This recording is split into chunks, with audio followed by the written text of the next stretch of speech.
Are y'all ready to head off the trail? I'm the Cryptid Huntress, Jessica Jones, and I'm ready to take you on a mysterious journey right now.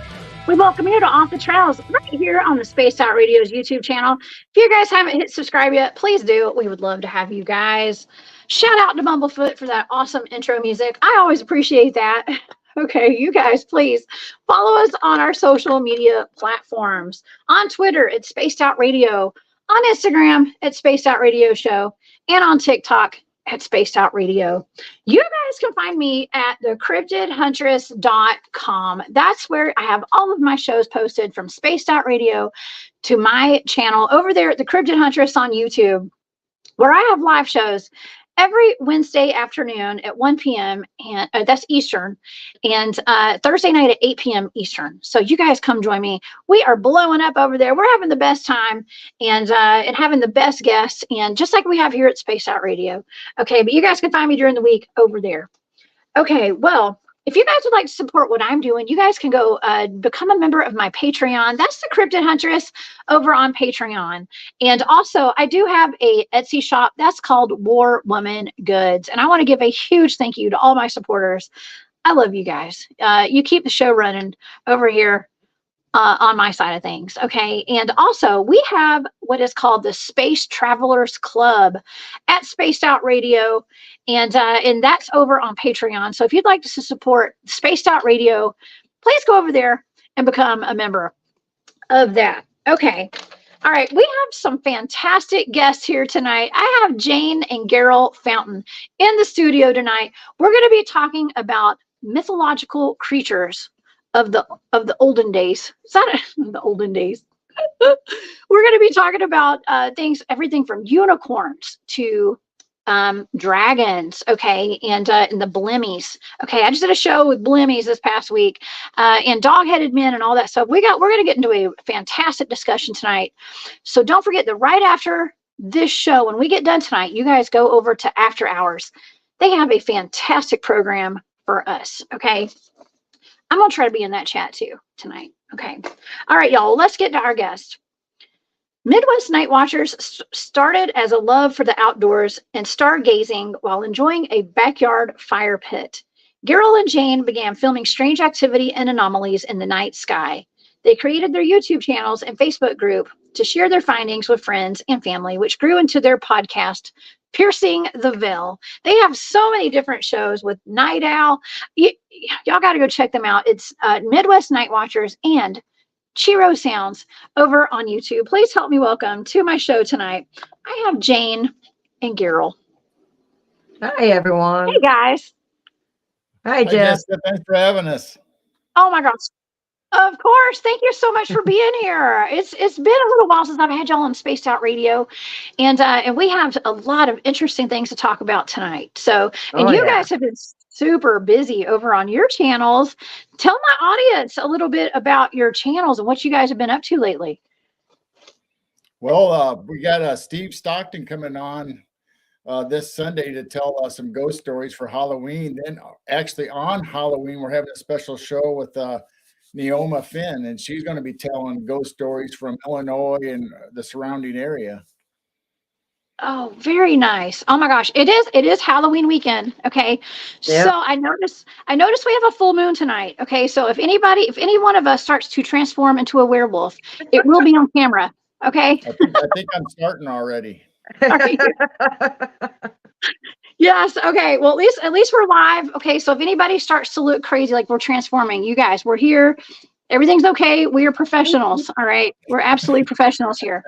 We'll try not to howl. Oh, yes, Lord. Well, I mean, I don't know. It can be kind of fun, but yeah, I've just really been enjoying your shows, and you have some of the best guests on, and I know you guys were hanging out over in my chat this week when I had my friend Arkeem Ra on my show. Yeah. And we had a discussion about the secret space program, and I had remote viewed an underground facility where he had encountered something called a blimmy. Okay, a person, it was like a humanoid without a head. Okay, and so we kind of got into a discussion about mythological creatures of the, a long time ago, historically being in literature and in artwork. And Geryl, you sent me some messages after that show, and you had a map that had some very interesting caricatures on there. Oh, Do you want to tell me about it? Yes, the Hereford map Monday, and it was made in 1280.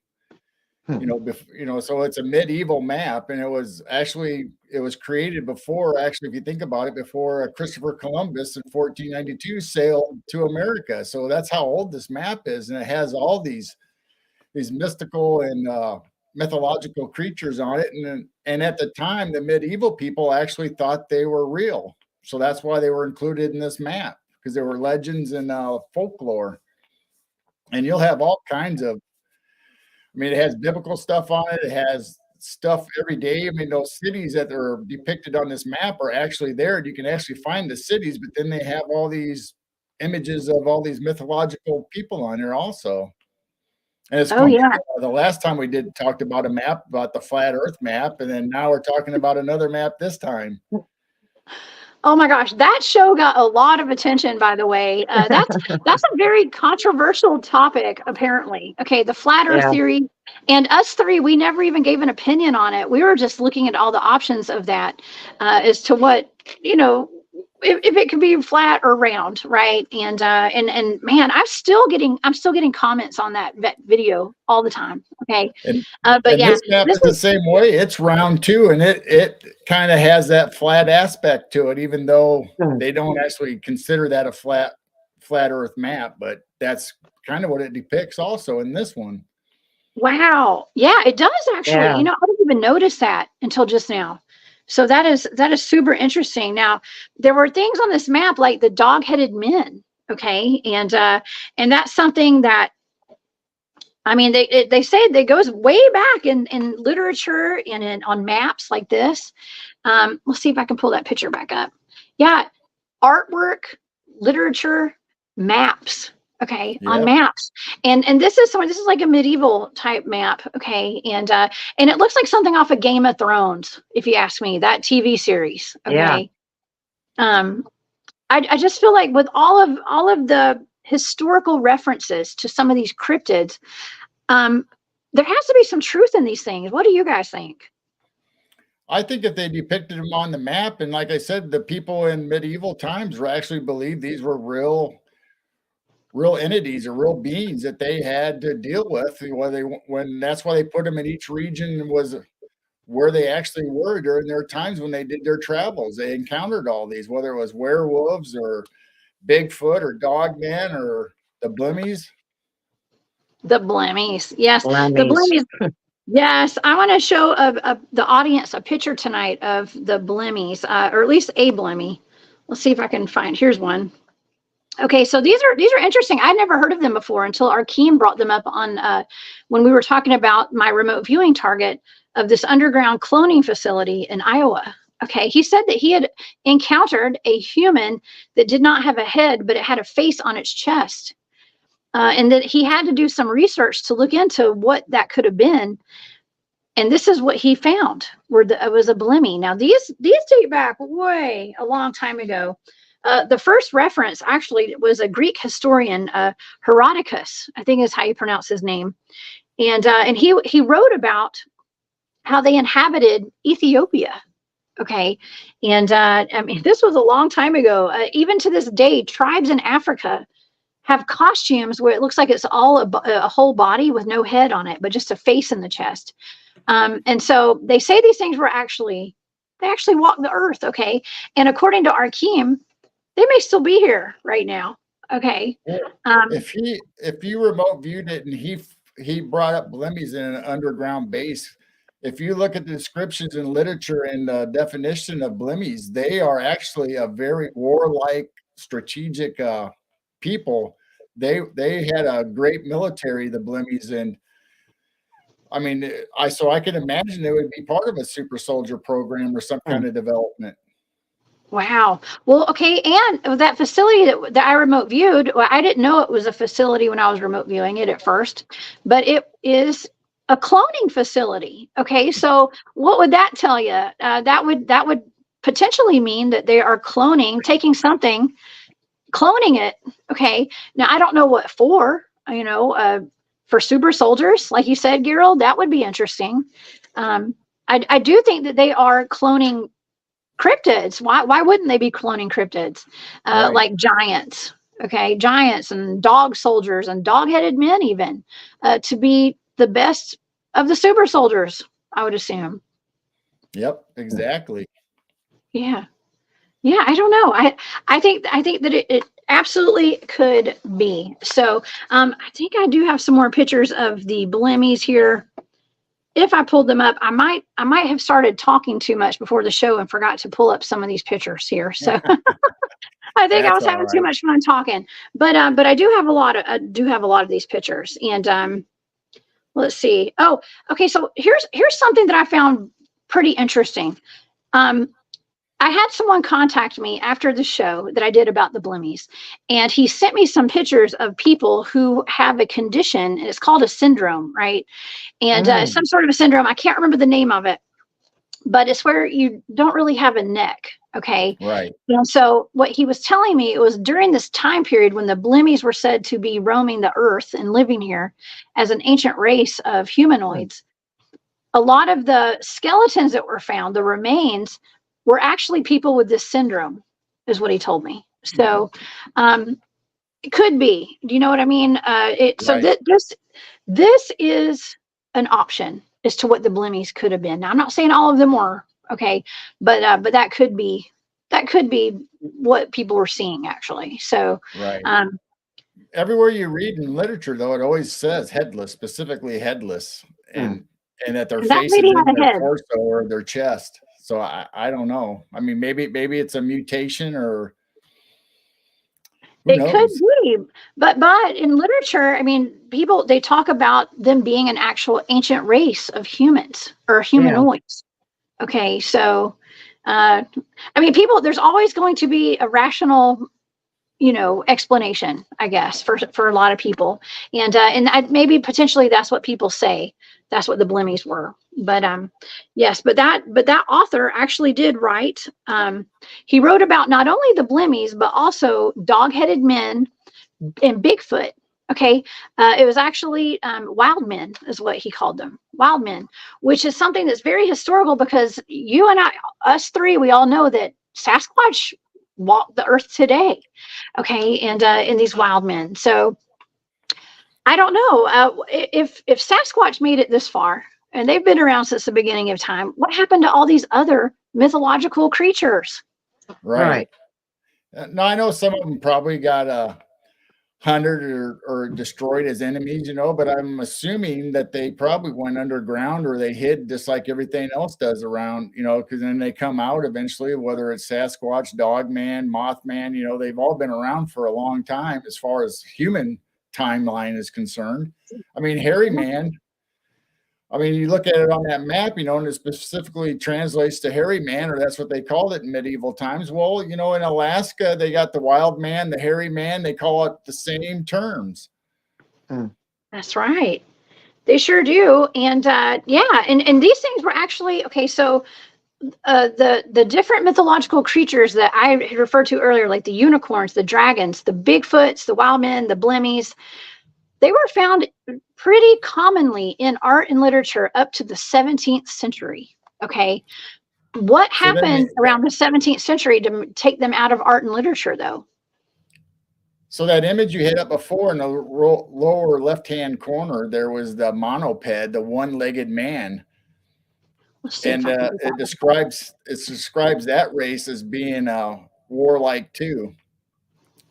So it has a singular leg right in the middle of its body, and they said for a single-legged race that they were extremely fast and they get long leaps in one bound, and they could attack you, and they used their foot for a shade. So that's why it's way above his head like that in that picture. Whoa! Wow. Okay, I did read up a little bit on those, but I did not do a whole lot of research on that. When I saw that picture, I was thinking they were showing a Bigfoot, okay, first, because it's got a big foot. but that gives a whole other meaning to Bigfoot, because that's just one foot, Yeah, because right? there's another Singular. picture that actually shows the wild hairy man, and it, you know, that's what I translated as being a Bigfoot or Sasquatch. Oh yeah. Oh Yeah, yeah. there's all kinds of demons and dragons and all kinds of stuff on that map, and it's just amazing when you start actually trying to find images that are close-ups and good definition, and it's like, oh my gosh, I can't believe it's on this map from 1280. Yeah. Wow. Yeah. Okay. So, even in cartoons, modern day cartoons like Shrek. Okay. I love Shrek. I think it's a great movie, but it's about all these alleged like mythological creatures, creatures of legends and lore.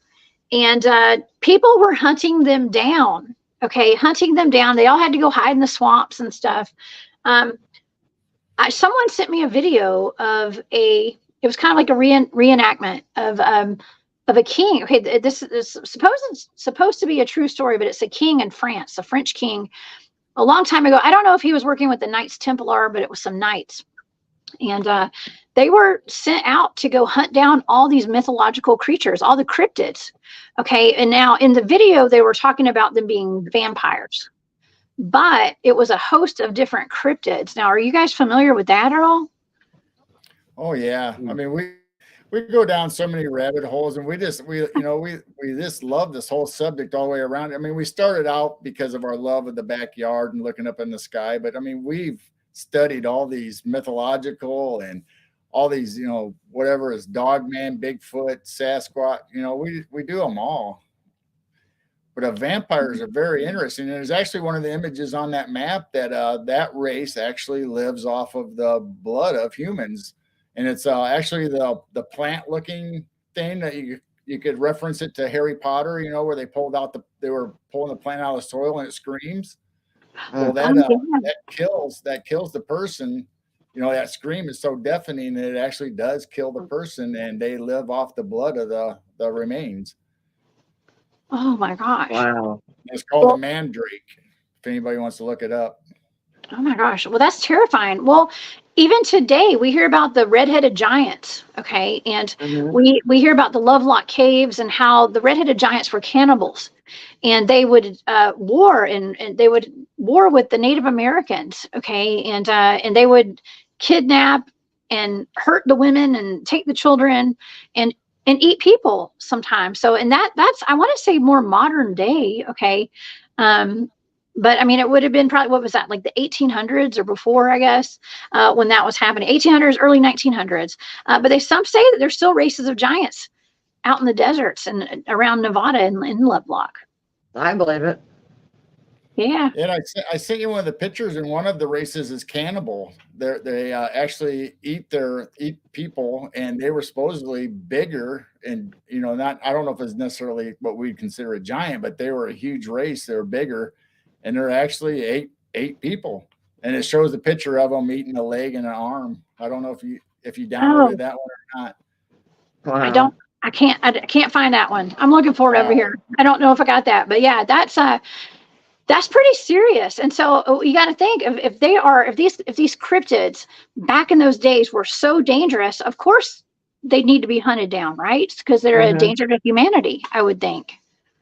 Yeah, I understand about giants because they were going after them and eating them. But what about the blummies? What were they doing? To cause them to be totally gone and extinct. Exactly. Yeah. Well, somebody in the chat had mentioned something about the Nephilim, right? And some say that they could have been Nephilim, or that the Blimmies could have just had genetic, I want to say modifications, but deformities, I think would be the word for it. Just like that picture that I showed earlier of that woman who had no neck, but in literature and in art, they are portrayed as being a race, like I said. So, yeah, I'm not sure what happened to them. Okay, I did hear someone say that they were a fierce race. Did you say that, Geryl, tonight? You might have even said it tonight. But they were a fierce race, especially the ones out of Ethiopia. They were warriors. Yeah.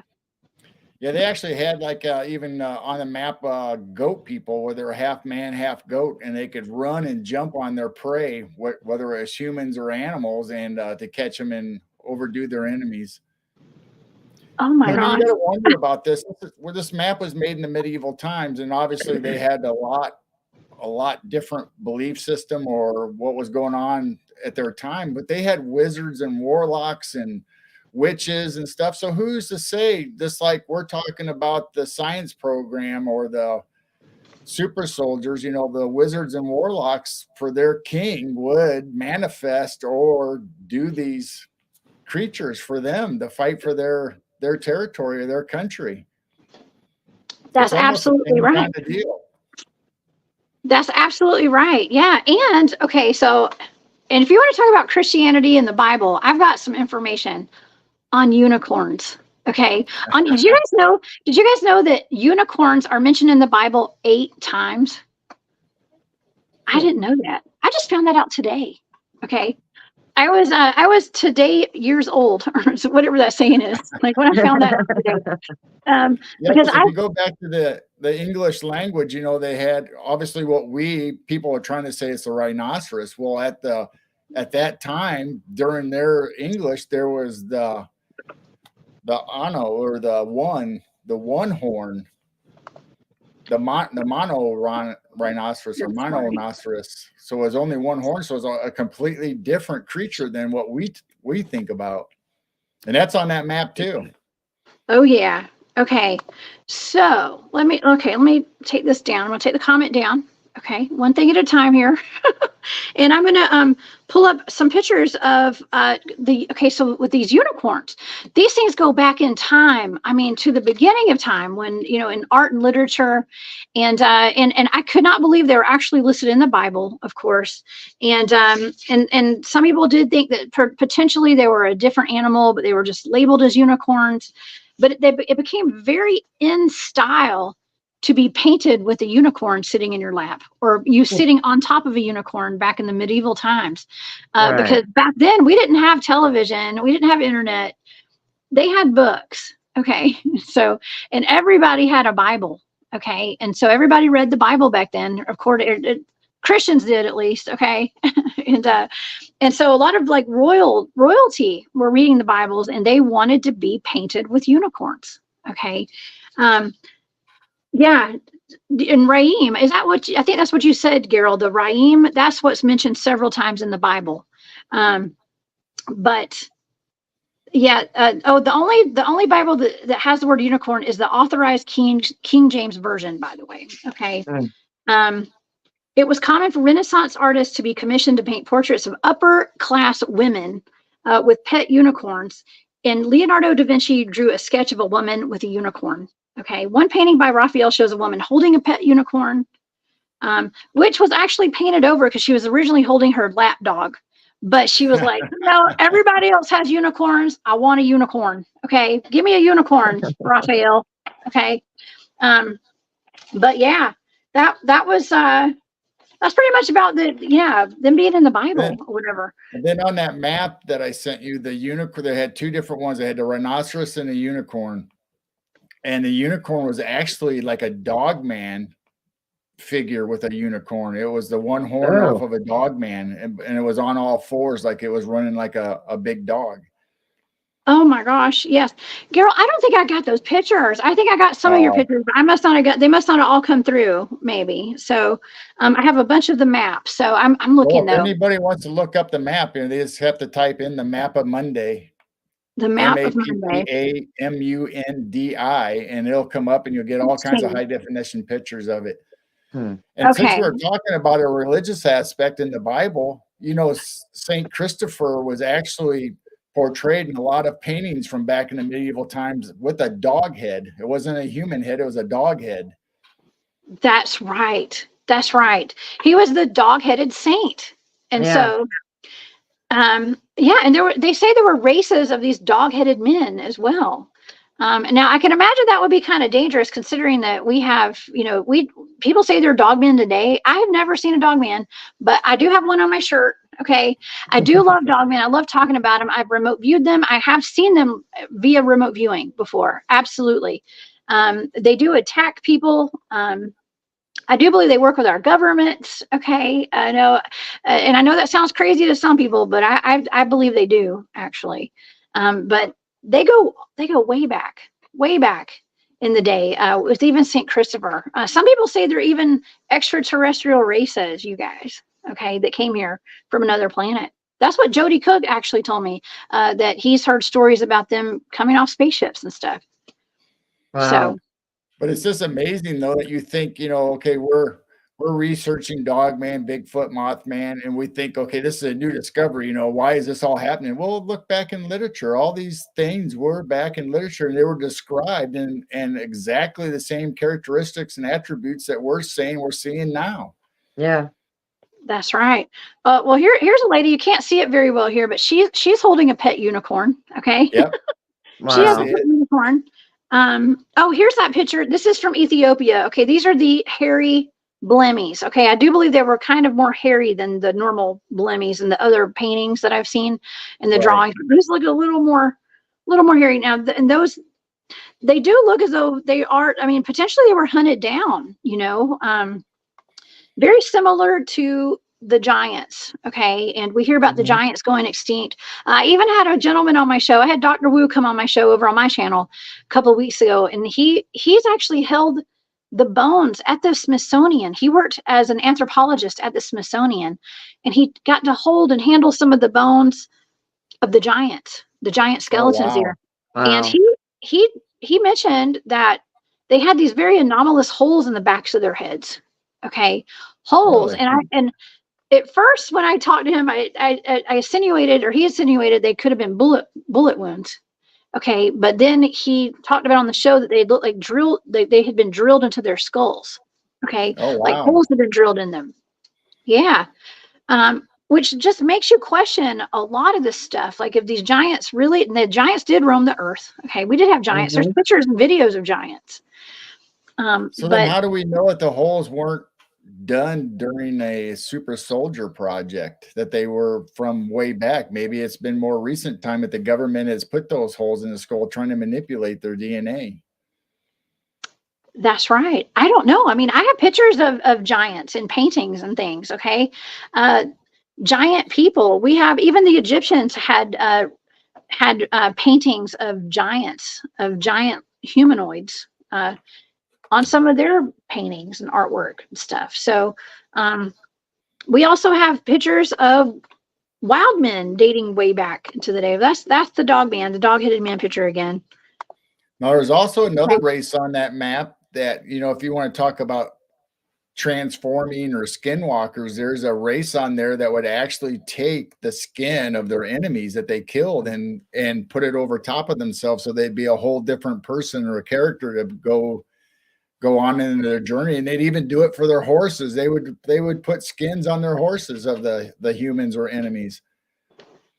Oh So my that's God. almost like a skinwalker transforming or trying to transform into something else, or a space peeler. Wow, that would be very skinwalkerish back then, and it's taking on the life force of whatever skin they're wearing, and that sounds like something a serial killer would do. Okay, today too, but yeah, it's pretty terrifying. But all this stuff goes way back in time. There's even a tapestry. Okay, this is let's see, where did this tapestry come from? I know that I printed this out. The mysterious unicorn tapestry. Okay, when you look up unicorns online, this picture often comes up, and it says the Cloisters is a castle in the middle of New York City that was once owned by the wealthy Rockefeller family. One of the many pieces of art that they had at this is this in this castle, which is there's a museum. The castle turned into a museum. Okay, the Metropolitan Museum of Art, actually, and one of the pieces of art there is a huge tapestry that depicts a full detail of hunters who captured a unicorn. Okay, so, I mean, I can get into the history of these unicorns, okay, because I think it's super interesting. Let me go ahead and take that down. With the history of unicorns, okay, by the way, Scotland's national animal is a unicorn, if you guys didn't know, okay. Why would their national animal be something like a unicorn if they weren't real? That's my question. Also, like, it's like Sasquatch. Okay, but people actually see Sasquatches today. I haven't heard of anybody seeing a unicorn before. No. Have y'all? No. Nope. But the thing is, okay, if it was just a fantasy painting or a mythical painting, you might have one or two artists that might paint it that way. But why is it all through literature and all these medieval Mm-hmm. maps are showing the same images?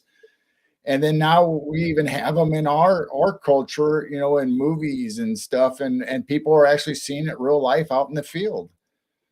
Yeah, absolutely. Yeah.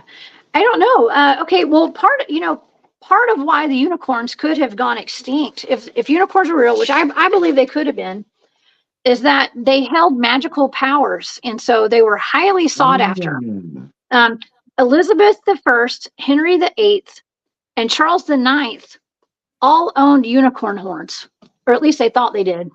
Wow. People believed that they could take the poison out of liquid. Some even believed that the magical horns would help people live forever. So it was essential for royalty to have cups made out of what they believed to be unicorn horns, but it was usually ivory from elephants, imported from India. Other times, the royals purchased horns that were taken from narwhals. Okay, because Right. they thought that they looked like unicorn horns, but it's Hmm. much like a lot of endangered animals today, right? Like you hear about the Chinese Mhm. medicines and like shark fin soups and things like that, like that's taken from animals that are going extinct or endangered, because they're so highly sought after because of their magical healing abilities. Right. Yep, exactly. I mean, Hmm. and it just brings you right back to the wizards, or whether, you know, the doctors back in the day, and they used all that stuff. And you read about these witches that, you know, eye of mute and all this stuff, you know, and well, a lot of those ingredients actually were from real little animals, or actually herbs and spices that they had back in the day. So That's right. we're continuing that even now in herbal medicine. Mhm. Yeah, exactly. Yeah. So when things are highly sought after, listen, I would love to have a unicorn. I think that would be awesome. I loved unicorns when I was a kid. I think my sister was way more into unicorns than I was, because she liked horses a little more than I did. But that would have been very magical, and it seems as though there's a whole lot of magical creatures, and I think that's the key word. That's magic. Mhm. And I think that there is a stigma to the word magic. Okay, because that's something that when you understand how magic works and how magical you can be and how magical these animals are that can heal people. Okay, let's just say, um, you're kind of out of control. Okay, you're not able to be controlled as much if you know your own magic, right? Yeah. And so I think that that has a lot to do. Maybe that's why they even took out unicorns out of the Bible. What do you guys think? Well, I'm still got the picture in my head of the Cryptidhuntress riding a unicorn with wings, you know, flying out and doing her research and conquering the world. Oh my gosh. Okay, that sounds like a great new logo I'm going to use. Okay, I would love that. I know.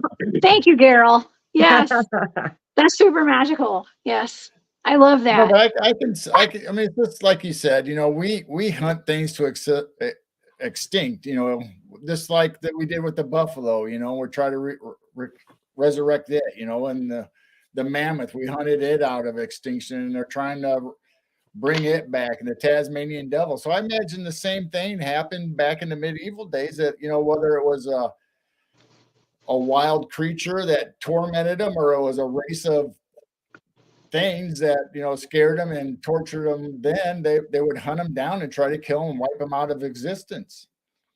I mean, we Yeah. do that today for stuff, you know, we like you said, sharks, we try to get shark teeth and fins and all that stuff, you know, and whales, we had to limit how many whales you could hunt because we're getting ready to make them extinct. Oh, that's right.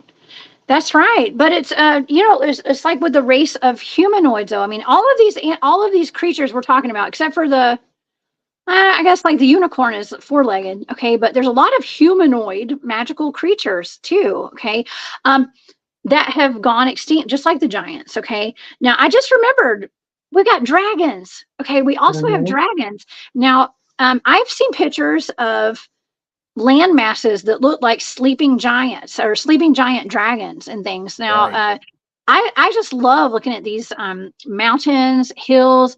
They look like sleeping giants. Some of them do look like serpents, or dragons. And dragons go back in history from in art and literature to the beginning of written history, basically. Well, Jane can tell you when we went out to her mom's place, about there was a mountainside and it looked like a sleeping man on it. Remember that, Jane? Yeah, the big sleeping giant, sleeping man. Wow. Yeah, that's one of my favorite things to talk about are these petrified giants. And the Titans, the Titan race. I actually have a gentleman that's been sending me messages on my Facebook who is really big into looking into all the land masses and figuring out which kind of animals they are. And with the humans, yeah, it's really interesting. I feel like we're like little ant people. Okay. Us humans today we're just tiny little ants compared to what the Titans were before our time, I believe. Well, look at the size of the mushrooms back then, and there's petrified stones that look like mushrooms also, and they were giant. Looks like they used them for homes. That's right. Well, actually, there is a tribe of people now that have rock formations that look like giant mushrooms, and they live in them. So were those real mushrooms at one time, and they're just petrified now? Yeah, I think so. It's almost like they showed us when I was a kid with Smurfs, that cartoon Smurfs. I feel like they show us all of this stuff, and it's all fun and games, but potentially we're the Smurfs. I think we're the Smurfs. Every time a new movie comes out, whether it's a Marvel or DC Comics movie or a sci-fi movie, we always watch it 3 or 4 times to see what red pills or soft disclosures are in there, because they're always in there. Yeah. Oh yeah, absolutely. Absolutely. Okay, well, I have some artwork. Okay, so I'm going to show a couple of pictures of like art and drawings from a long time ago that depict dragons. Now, in Asian culture, Japanese culture, Chinese culture, all the different Asian countries, dragons are an integral part of like culture. Okay, and there's jade dragons, and I have a jacket from Korea that belonged to my father, and it has a dragon down the sleeve. Okay. Lots of dragons there. We also have like medieval dragons, okay, and dragons in artwork, and it's usually depicted as a knight or a warrior killing a dragon, okay. So that's super interesting, and then we have a whole bunch of depictions of these dragons on different pieces of art through the medieval times. Would they have drawn dragons this much? Like I said, we didn't have television. They didn't have TVs back then. No internet. Would they have drawn this many dragons if they had not seen a dragon, do y'all think? Right. There's no reason to keep drawing them if they weren't real. And not in just one culture. It's multiple cultures had the same images or look-alike images. Wow. Oh, yeah. And there's dragons on that map of Monday. There's dragons throughout that whole map there too, where they said there was living dragons at that time in those regions. Wow. And speaking of which, we've had reports where people are seeing dragons here in the U.S. out in where was it, the Carolinas? I think it was North Carolina. Yeah. That people are saying they're actually seeing what looks like dragons flying around.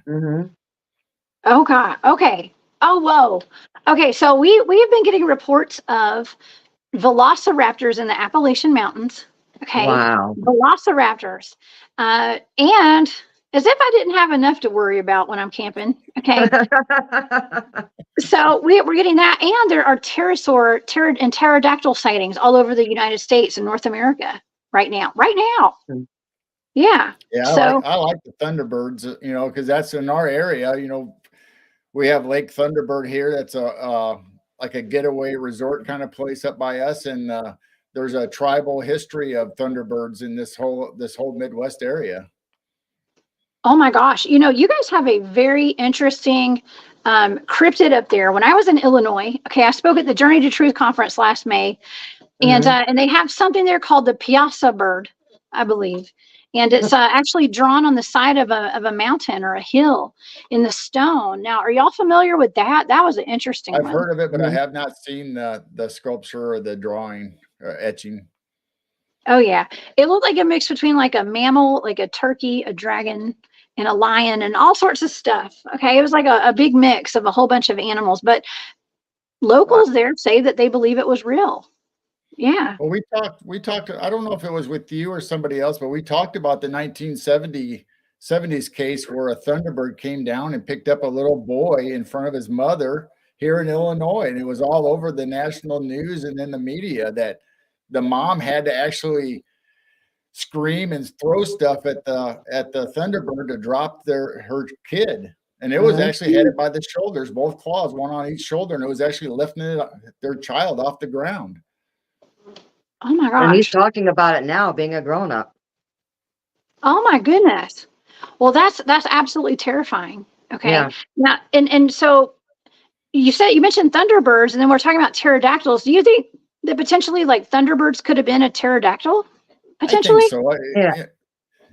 You know, I mean, they're too similar not to be. I mean, whether you're talking about from what the Native Americans call them Thunderbirds and everybody else calls them, you know, pterodactyls, or I mean, they got to be the same thing, I think, anyway. Yeah, absolutely. Yeah, and I have to wonder, are they natural, or did these Thunderbirds or the pterodactyls come out of a cloning facility? Right. I Oh don't know. my, yeah. I don't know. And the velociraptors, where did these velociraptors come from? If people are actually seeing, and this one was spotted in Georgia, of all places. That's where I live. Oh, wow. And I believe it was a grandfather with his grandson were hiking on a trail, and they encountered what they thought was a velociraptor. Now, my son and I have been out in the woods we went out and met up with my team one weekend, and we heard it literally sounded like it could have been a velociraptor. Okay. It was this noise like like this. I can't even make the noise. Okay. But it was, okay. So someone had sent me, there was a recreation of what a T-Rex sounds like. Okay. Some scientists have gone and recreated what they believe a T-Rex, Tyrannosaurus Rex sounds like. And they played it, and it sounded exactly like what my son and I heard in the woods. Oh, wow. Back then. Wow. I don't believe, I can't say I believe there are T-Rexes in the woods. I think we would have heard it crashing through the woods. But we did hear something that was very similar to that one day in the woods during the broad daylight. Well, the other day when we were on the phone talking and you mentioned this facility in Davenport, I just kind of went, that's an hour and a half away from our house. If anything leaves that facility, are we going to start seeing blemmies in the area? That's not too far away from us. That's right. Yeah. Well, I don't know. Arkeem said that he encountered this person that looked like a blemmy in that underground facility. But I haven't heard any reports of people looking like blemmies here on the surface Wow. of the earth. But you guys up in Illinois, okay, the Illinois, Ohio area, up in the North Midwest, kind of, y'all have a lot of cryptids up there. Okay, a lot. Why do you think that you guys have so many more cryptid reports than other places in the country? Well, it could be the rivers. We have the Mississippi River, the Illinois River. Not all states have these large rivers. Maybe they need a good water source. I don't know. That's right. Well, we have, just like Starved Rock and the state parks, Matheson and all this. We have all these state parks in the lower part and the upper part of Illinois. And I think there's just a lot of caves and underground tunnels that they could hide in and stay and be safe. And I think they do travel the waterways. I think if they don't travel in the water, they travel along the water. And it's just like a highway for these cryptids. And even though we're farmland around here, there's still dense forest. There's a lot of forests. Yeah. Okay, so speaking of state parks, okay, national forest, state parks, some people say that those were designated areas for our government to preserve because of the cryptids that live there. Yeah. What do y'all think about that? Would you agree with that too? Yeah, we've heard that. Well, there's a reason why you have all the 411 reports of missing people in all the national and state parks. I mean, and then you go, we go to state parks here around us, not only just enjoy the nature and the views, but we also look for clues and things. And all of a sudden, somewhere we go, all of a sudden is blocked off. Why?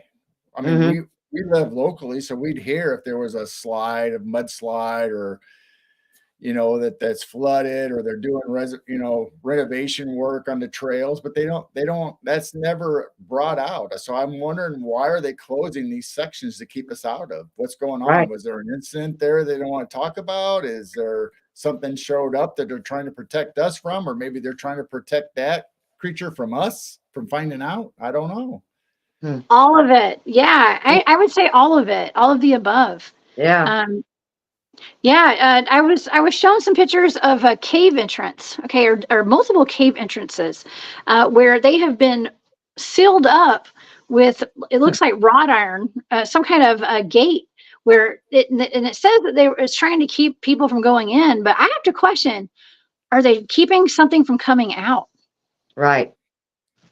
Well, the gates are still huge. It's not like it's 8 to 10 feet tall to keep humans out. These are like 20 feet tall, the whole cave entrances with great big thick wrought iron or steel gates. I mean, thicker than any man would be able to bend. So why would they have to have it that reinforced? Yeah. That's a good question. I don't know. It kind of leads me back to thinking that giants are living in those caves potentially, or their entrances to inner earth. And we don't really know what all's down in inner earth. I mean, we've heard reports.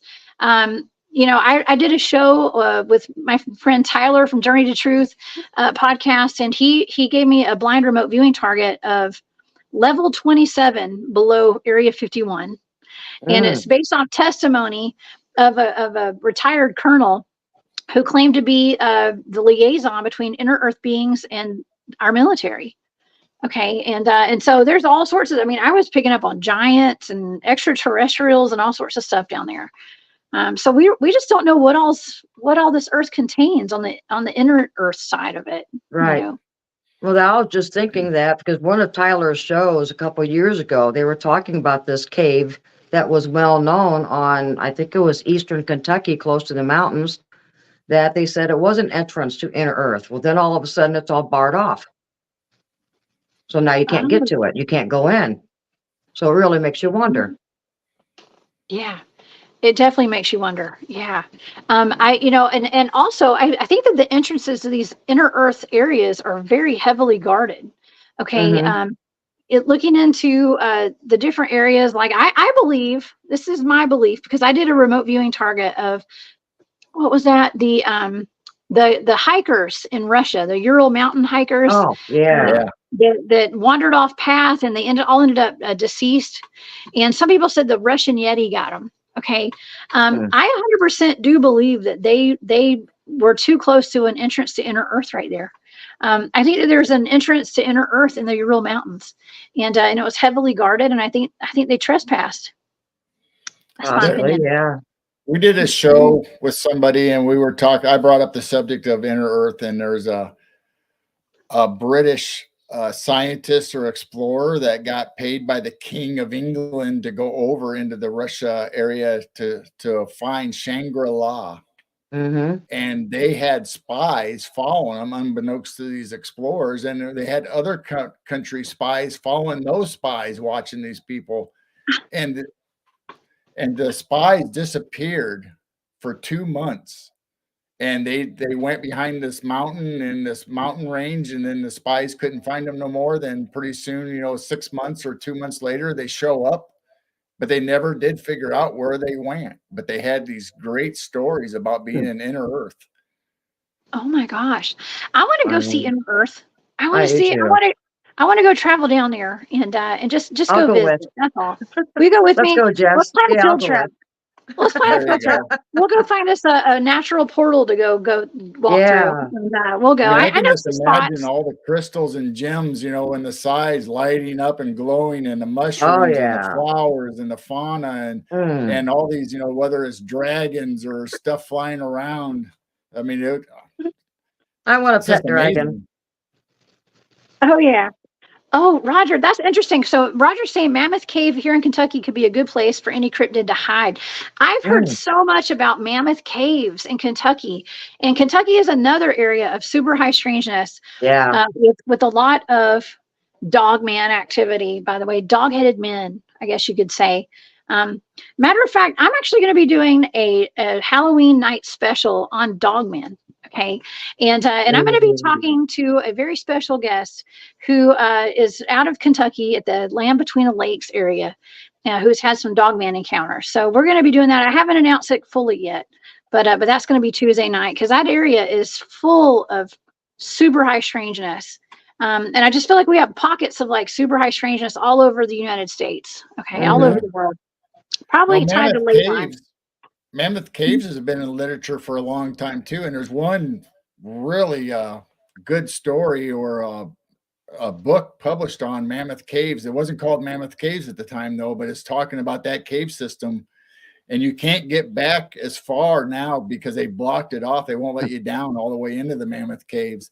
And he talks about going in those cave systems and going into inner earth and meeting supernatural beings and all kinds of mystical stuff down in there. And wow. So there's a book out on that. Oh, wow.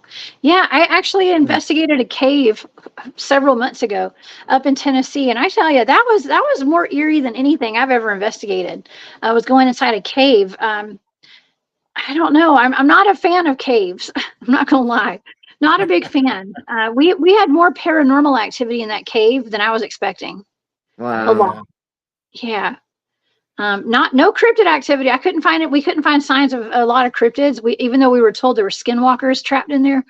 I can't say we didn't go looking. We definitely looked, and we just had a whole lot of paranormal activity in there. So, well, if you want to hide or if you want to disappear, you're going to go in the cave system. And even in oral tradition through the Native Americans or the first people up in Canada, the First Nation, they'll go into caves, and they used to live in caves. And a lot of times their sick or elderly would go into caves and disappear. That's where they'd go to die. So you're going to have spirits and entities inside these caves. Oh my gosh. True. Yeah. Wow. Well, we actually picked up on the SLS camera. If you guys are familiar with those, it's kind of like a kinetic mapping, and if a figure shows up, it looks like a stick figure. And while we were in there doing our investigation, we had one gigantic, like a giant stick figure show up, and two little ones, like miniatures, and they literally leapt out of the cave. We have a video of it, of them leaping out of one of the side holes of the cave and coming out to where we were. And hanging out with and climbing up the walls of the cave. It was really eerie, super eerie. Wow. Yeah. So I think there were giants. If you watch any of the old movies, and whether they're true or not, that's up to you to decide yourself. But what else hides in caves is all the dragons and all the cryptids that they showed in the movies all came out of caves. So who knows what's way down inside. Right. That's a great way to circle back around to dragons, Geryl. I love that. Yes, absolutely. I didn't even think about that. Dragons do come out of caves. That's right. Wow. Yeah. Well, dragons are reptiles, right? So what about dragons being related to reptilians? Okay. And having a connection to reptilian humanoids as well. Because the reptilians allegedly live in caves too, like the Grand Canyon too, like caves in the Grand Canyon. Yeah, so, out in LA, underneath the tar pits, they say they got all those tunnels from reptilians out there. Yeah, that's right. That's right. Another theory that dinosaurs were not dinosaurs, that they were actually dragons, that they just didn't put the wings on them, and they kind of made them up. Oh my gosh. So that could be too. I mean, they do kind of look like shaped of dragons. They just didn't put the wings on them, and they called them dinosaurs. Oh my gosh. Well, I don't put our history books being false or wrong past anybody at this point. I do believe that we have been lied to, dare I say, okay, with a lot of the stuff, especially these mythological creatures. I don't believe they're all mythological. Okay. I think that they actually lived at some point on this earth, and some of them still do today. I do know Sasquatch and these hairy men, they're still here. Yeah. I mean, it's just like everything else they say. In every lie, there's a little bit of truth. So, I mean, even if it was made up, who's to say that image or that projection wasn't given to them, to draw something they thought they were making up, but it actually really did exist. Yeah. Exactly. I 100% believe with that statement. I agree with that Okay, you guys, we have reached the end of our hour. Okay. That's This crazy. has gone by so fast. I mean, we could have talked all night. We could have. Tell my audience where they can find both of you. I know you both, you each have channels on YouTube. Tell the audience, please. Go ahead, Jane. Tell them about your music channel first. Okay. Well, I am also Chiro Sounds, and I just play a large variety of instruments. I like to raise vibrations. I use gongs, singing bowls, hand pans, tongue drums. I have Native American drums, Native American flutes, just all kinds of instruments. I'm not a professional. I just think of a rhythm, I upload it, and that's all I do. But then I'm also Mrs. Midwest. I am the one that captured a lot of the orbs and the UFOs. We have ATM binoculars that I capture the orbs on. And we also have the psionics camera that pick up stars that you cannot believe and you cannot see yourself. And so then we just started our own show, and that's what kind of got Midwest Night Watchers going. And we're doing our live shows, which I never thought we'd ever be doing, but we're having so much fun, meeting so many neat people. Yeah, so when you go to Midwest Night Watchers on YouTube, you'll come across all our backyard investigations and the night sky videos. But then if you click on the live is when you get into our shows and see all our guests. And it's just been a great time. We just love talking to people and talking about all these subjects. And our future is we've got 4 outdoor cameras that we're playing with now. And we have a goat cam set up in the barn. We just don't have it up on the stream yet. And we're trying to point different directions. You know, we're catching deer. We're trying to catch some stars. So eventually we're going to have those streams going 24/7 on their separate little streams on YouTube. And then we'll just pop on regular for our shows. Okay, I got to admit something to you guys. My mother admitted to me that she stayed up all night watching your camera the other night. We had fun. She stayed up all night. She said, she was like, I'm so tired. I stayed up until 4:30, 5 o'clock in the morning watching your backyard, basically. And she loved it. Loved We it. had go four, on, 4 buddies. 12 in the morning, for our time central AM. Yeah, we're East We Coast. plan on doing an hour or so. Then we keep getting more and more people pop up in our chat at 2, 3 o'clock in the morning. So we just keep going, talking to everybody in chat, and we show our night sky or what's going on in our backyard, and we just keep going. It's like finally we get so tired that we have to quit, but there's still people there wanting to keep going. Yeah.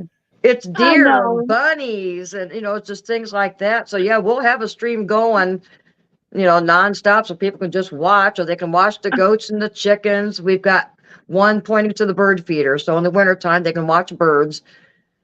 Oh my gosh. So, yeah, that's our new adventure. We're going to try to live stream the night sky though. That's our ultimate goal, is to actually have. With the one camera we have now, you can see the Big Dipper and some of the constellation, but we want more of a view of the sky. Right. Oh my gosh, I love it. I mean, I absolutely love it, and you're bringing nature inside for everybody to see. Like you're sharing your experience, and that is just priceless. So thank y'all both so much, and thank y'all so much for being here tonight. This has been a great discussion. Oh yeah, I've had a blast. Thanks for having us. Oh, please come back and hang out with me. Okay, oh, y'all come back. Okay, anytime. Well, happy Halloween, y'all. Okay, have a great weekend. We'll see you next time. Okay, all right, bye, y'all. Bye. Okay. All right. Oh my gosh, y'all. That was amazing. Okay. Please go subscribe to Midwest Night Watchers and Chiro Sounds over on YouTube. Go check out those nature cams, y'all. I know like my mom really did stay up all night watching that last week, and she loved it. Okay. All right. Well, y'all please go hang out at After Hours. They have a fantastic show set up tomorrow night. I have D.A. Roberts and Robbie Rains from D.A. Ex Machina podcast coming on to hang out with us. We're going to be talking about something spooky, monsters and cryptid attacks, and Lord knows what else. It's going to be a great time. It's going to be a nice little Halloween show tomorrow night with the fellas. Okay, so until then, I'm the Cryptid Huntress, y'all. I am headed off the trails tonight. You guys go hang out with the After Hours, and I will see y'all back here tomorrow night, same time. Bye, y'all.